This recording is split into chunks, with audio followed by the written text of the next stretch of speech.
Hello, everyone. So unfortunately, episode 54 of Beneath the Tide, a man and his vase, got corrupted during the stream to Twitch, and all of the audio on my end was lost. And instead of going through the recording and redubbing almost 3 hours of my own audio, all of which was improv mostly on the spot, and that would be annoying for me to do. Again, trying to match what I said to what I said, and to make it connect and flow well with what the players said. I'll instead be releasing this little recap to tie the events between last week's episode of Beneath the Tide and the upcoming episode 55 we'll be streaming this Wednesday. Apologies, but that's just what happens when you rely on the internet for your D&D game. In the future, all of our Zoom meetings will be saved to the cloud to prevent this from happening in the future. Either way, here's the recap. You're listening to episode 54 of Beneath the Tide, A Man and His Vase. Now, this episode's going to be a little weird because it's a recap because the original episode got lost in the ether due to some corrupted audio, so bear with me. When we last left off, the party had taken a vase from Eralie, a friend/employee of Baxter and part-time member of the Voidmaw crew, who was running the opulent Opal in his absence. After some time spent alone and some drunken debauchery, the vase broke to pieces when Ogden Boon dropped it, revealing a strange piece of pulsating meat inside.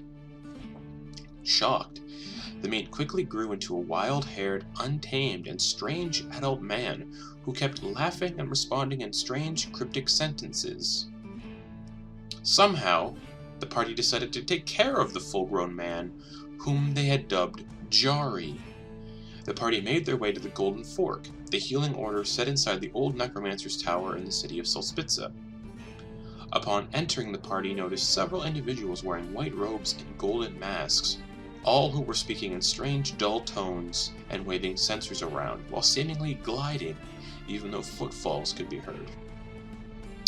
One of the healers led the party to the Grand Healer, Daedalus, who greeted the party and seemed to already know who they were, and knew information about them, although he kept these answers close to his chest. Daedalus agreed to help cure the heart of the fungal lich that Leah was carrying around, but warned that it could have the opposite effect that she was seeking, as the entity that had once been the fungal lich was still quite evil at heart. Maybe it was for the best that it stay dead, and that the one who stabbed it in the first place may have done the right thing after all, referencing Noose, who had stabbed the heart several episodes ago. Or a couple episodes prior. After revealing the fungal lich was an entity that had once been a pit fiend, and that numerous individuals have taken the moniker of the fungal lich since, after succumbing to its corrupting powers, he promised to attempt to heal the heart and said it would be completed in the morning. Deciding to rest inside the chambers prepared for them, the party quickly fell asleep, and for the first time in a while, all seemed to sleep rather soundly. However, the strange, wild-haired man awoke before anyone else and stumbled around the city, making his way to the opulent Opal, the rest almost healing him of his apparent madness. Upon arriving at the opulent Opal, he was perplexed to see someone else running it, as well as seeing strange differences not only in the shop, but the city itself. It was revealed through a conversation with the man and Eralie that he was Baxter Ornstein von Huxley IV, but had put inside the vase through a process that the original Baxter had done as sort of a precaution should he ever stumble into trouble. This Baxter seemingly hadn't had any memories of the last 150 years or so, but also appeared far younger than the Baxter that had employed Eralie, but also far younger than the Baxter the party were familiar with. With that, he collected his belongings and an old set of robes and made his way back to the Golden Fork to regroup with the party who were preparing to meet back with Daedalus and see what had happened with the heart.